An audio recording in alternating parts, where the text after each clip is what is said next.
ছিলাম যে আপনি আমি এবার আপনাকে বোঝাচ্ছি, ভালো করে ধ্যান দিয়ে শুনবেন।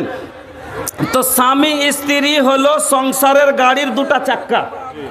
স্বামী স্ত্রী মিলে জীবনের গাড়ি চলবে নাকি? যেমন একটা মোটর সাইকেল চলতে গেলে দুটা চাক্কা লাগবে, একটা চাকাতে মোটর সাইকেল চলবে ভাই? চলবে? চলবে না।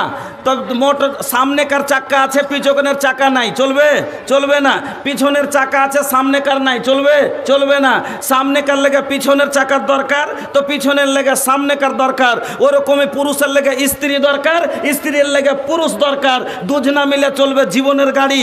এবার বলেন তো, মোটর সাইকেলে যদি চাকায় একটা দিই, ট্র্যাক্টরের একটা মোটর সাইকেলে চলবে? চলবে? চলবে না। আর সাইকেলে যদি একটা দিয়ে দিই ট্রাকের, আর একটা দিই সাইকেলের, চলবে? চলবে না। সাইকেলের চাকা লাগাইতে হবে, আর মোটর সাইকেলে লাগাইতে হবে, ট্র্যাক্টরেরই চাকা দিতে হবে, তাইলে বরাবর হয়ে চলবে। না হলে দুটা দুরকম হয়ে গেলে ধাঁস করে পড়ে যাবে। পড়বে না? পড়বে না? পড়ে যাবে। আল্লাহ তাআলা বলছেন যে যেরকম লোক তার সাথে, যেরকম পুরুষ সেরকম স্ত্রীর সেটিং হওয়া দরকার। যদি একরকম হয় তাহলে সংসার ভালো হয়ে চলবে, আর দুটা যদি দুরকম হয়ে যায় তাহলে সংসারের দু চাকা আলাদা হয়ে গেল গাড়ি। আল্লাহ বলছেন, শুনেন, আল্লাহ বলছেন বিসমিল্লাহির রহমানির রহিম, আল খাবিসাতু লিল খাবিসিনা ওয়াল খাবিসুনা লিল খাবিসাত ওয়াত তাইয়্যিবাতু লিত তাইয়্যিবিনা ওয়াত তাইয়্যিবুনা লিত তাইয়্যিবাত।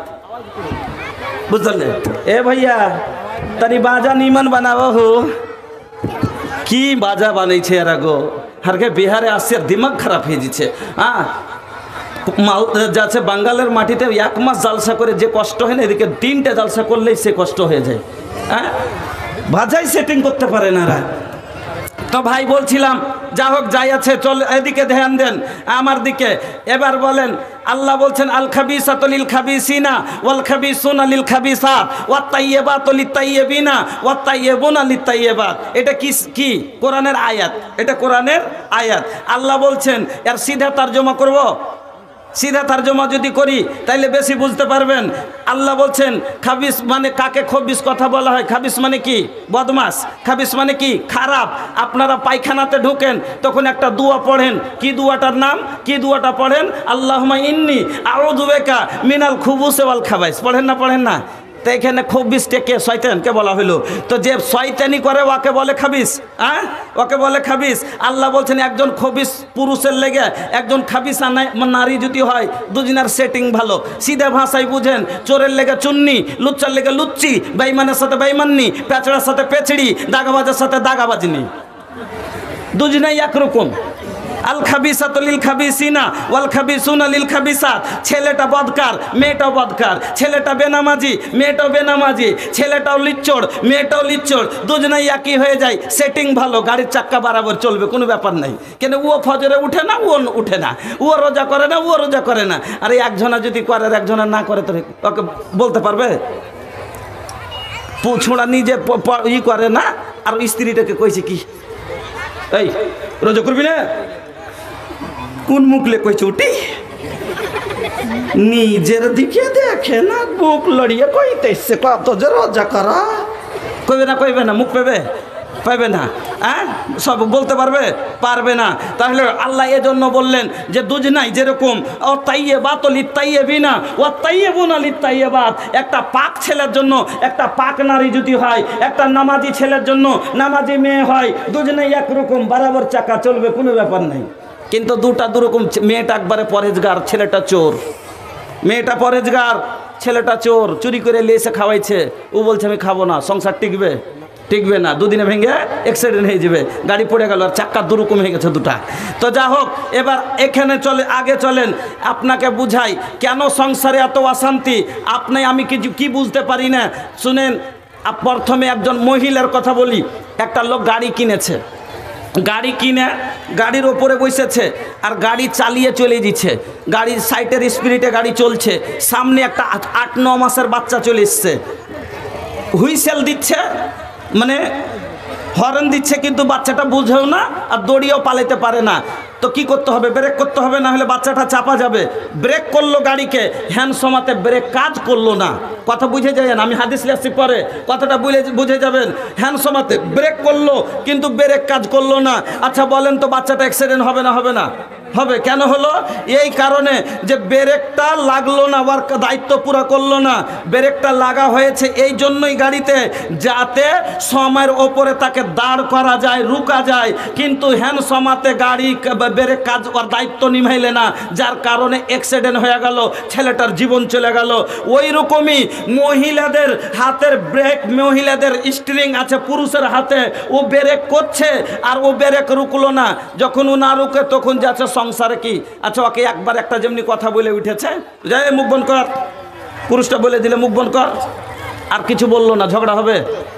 হবে না। আর যদি উল্টে ফের বলে দেয়, হ্যাঁ আমি একলাই কহছি যে ওর মা বহিন কহে না, শুরু হইলে তো তাইলে ওর ব্রেক ভেঙে গেল, ওর লাত খেতে এবার ও লাত খেবে, আর লাত খেবে, এবার সংসারে শুরু হলো ঝামেলা। আরও কীভাবে ব্রেক ভাঙে আমি আপনাকে বলবো, হাদিস গেলা নিয়ে আসছি, 1 মিনিট। এবার ওইটা হলো মায়া লোকের ভুলের কারণে।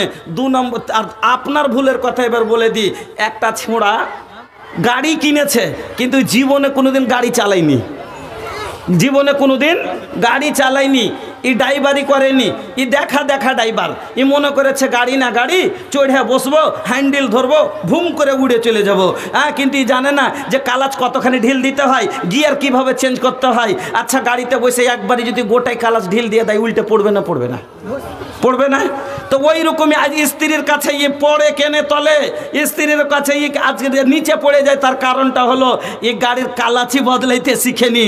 ই হলো অজ্ঞ ড্রাইভার, কবুলের মানেই বুঝেনি। ই হলো অজ্ঞ ড্রাইভার, কবুলের মানে যদি বুঝতো, আল্লাহর কসম করে বলছি, তাহলে শ্বশুরের দেওয়া পালঙ্গে না জীবনে শুকতক না। কবুলের যদি মানে বুঝতো, শ্বশুরের দেওয়া হাঁড়িতে আন্ধা খাইতক না। কবুলের মানে যদি বুঝতো, তাহলে শ্বশুরের দেওয়া ল্যাপ গায়ে দিতক না। কবুলের মানে কি ও ভাইজান? কবুল শব্দের মানে কি? কবুলের মানে এটা লয় বউলিয়া ঘরে ঢুকে গেলাম। কবুলের মানে হলো এতদিন মেয়েটা তার দায়িত্ব তার বাপের ভাইয়ের কাছে ছিল, আজ থেকে এর জীবনের যত দায়ভার সব আমি কবুল করলাম। এর রান্না করা হাঁড়ি কবুল, একে শুইলে খাট কবুল, এর গায়ে দেওয়া ল্যাপ কবুল, এর খাবার থালা কবুল, এর ওষুধের টাকা কবুল, এর পরার কাপড় কবুল, এর জীবনে যা লাগবে সব কিছু আজ থেকে আমি সব কবুল করলাম। এর নাম হলো কবুল। আর এখন কবুল শিখেছে কি জানেন? ভুট্টা সাটাইবার সময় কবুল, 3 মাস পর ভুট্টা সাটাইলে আর দে বহুটা না পারা হয়ে গেছে, তখন কে এক কাম কর না রে জোহের, তোর শ্বশুরকে নাহি ফোন কর। দে ফোন করে গেছে, আব্বা কি কইছ? তা আব্বা আইসে সেরি নাকি লিয়ে যাই থাক, কদিন হলে না পারা হয়ে থাকছে। ও ভুট্টা সাটাইবার বেলায় ও, আর এলাজ করিবার বেলায় সেরিনের বাপ। এর নাম কবুল? এর নাম কবুল নাই।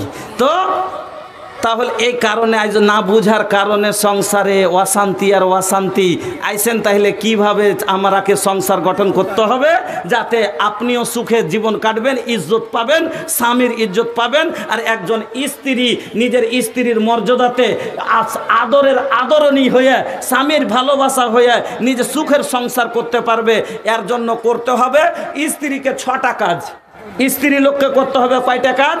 6টা। আর পুরুষ লোককে করতে হবে কয়টা কাজ? 3টে। স্ত্রী লোককে করতে বাবন ভালো করে বুঝলেন। মহিলা এই 6টা কাজ যদি জীবনে করেন, পুরুষের গাইল খাওয়া তো দূরের কথা, মায়ের খাওয়া তো দূরের কথা, জীবনে একটা বড় কথাও শুনবেন না। কিন্তু এই 6টা কথা মানতে হবে, আপনাকে করতে হবে। আর আপনি স্ত্রীর সব সময় পেয়ারা হয়ে থাকবেন, আপনাকে দেখে ডরাবে, আপনাকে দেখে আদর করবে। তবে আপনাকে করতে হবে 3টা কাজ। আসেন তাহলে পুরুষের হক কয়টা? মহিলার ওপরে বেশি জিম্মেদারি হলো 3টে, মানে 6টা হলো। আর মাইনেলেন, পুরুষের হক হলো স্ত্রীর ওপরে 6টা, আর স্ত্রীর হক হলো পুরুষের ওপরে 3টে। তো বেশি কার হলো? পুরুষের। তো পুরুষের কোটা আগে বায়ান করি নাকি, তারপরে স্ত্রীর কোটা বায়ান করব, আল্লাহ যদি তৌফিক দেন।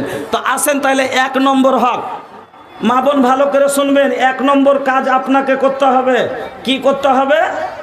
প্রথম কাজ হলো স্বামীর খিদমত। প্রথম কাজ স্বামীর খিদমত।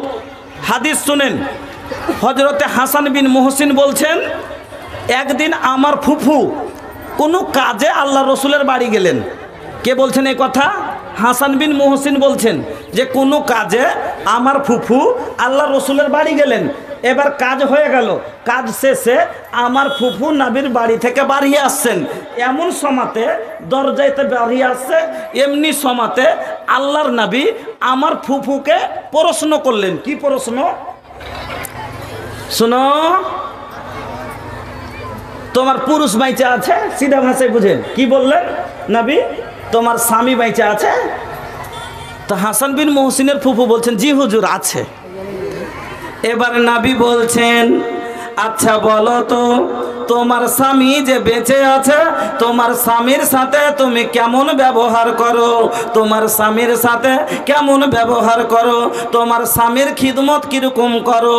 এই কথা যখন নবী বললেন, ওই হাসান বিন মহসিনের ফুফু বলছেন ইয়া রাসূলুল্লাহ, ওগো আল্লাহর নবী, আমার স্বামীর খিদমত কতটা করি আপনাকে বলি। উনি বলছেন कि मैं उस वक्त तक अपने शौहर की खिदमत करती हूँ जब तक कि मैं আজিজ না আ যাও। আমি অতক্ষণ পর্যন্ত নিজের স্বামীর খেদমত করি যতক্ষণ আমি আজিজ না হয়ে যাই, যতক্ষণ আমি ক্লান্ত না হয়ে যাই, আমি খাস্তিয়া না যাই। এই কথা যখন বললেন, আবার নবী বলছেন ফানজরি আইনা আনতে মিনহু। নবী কি বলছেন এবার শুনেন? নবী বলছেন ফানজরি আইনা আনতে মিনহু। ও হাসান বিন মহসিনের ফুফু, ভালো করে শুনো, ইয়াদ করো। তুমি যে বলছো তোমার স্বামীর খিদমত করতে করতে তুমি আজিজ হয়ে যাও, তোমাকে ভালো করে বলি, কথাটা ভালো করে মনে করো। তুমি যে বললে যে তুমি খুবই খিদমত করো, এই খিদমতে তোমার স্বামী খুশি হয় কিনা, এই খিদমতে আল্লাহ রাজি হবে কিনা, এই খিদমতে তোমার জান্নাত যাওয়া হবে কিনা? কেন বলছি শুনো, ফাইন্নাহু জান্নাতুকা ওয়া নারুক, তোমার স্বামী হলো তোমার জান্নাত আর তোমার স্বামী হলো তোমার জাহান্নাম। বুঝতে পারলেন মাখালা? এক নাম্বার স্বামীর খিদমত। আল্লাহ রসুল বলে দিলেন স্বামীর খিদমত করলে জান্নাত পাইবে, না করলে পাইবে না। নবী বললেন তোমার জান্নাত হলো তোমার স্বামী আর তোমার জাহান্নাম হলো তোমার স্বামী।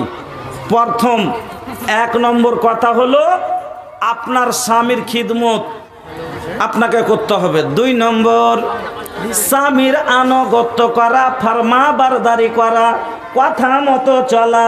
দুই নম্বর স্বামীর হক হলো কি, স্বামীর হুকুম মতো চলতে হবে। আপনি হলেন তার গাড়ি, আপনার হলো ও ড্রাইভার। আচ্ছা আমার গাড়ি, আমি যখন গিয়ার চেঞ্জ করব গিয়ার চেঞ্জ হবে।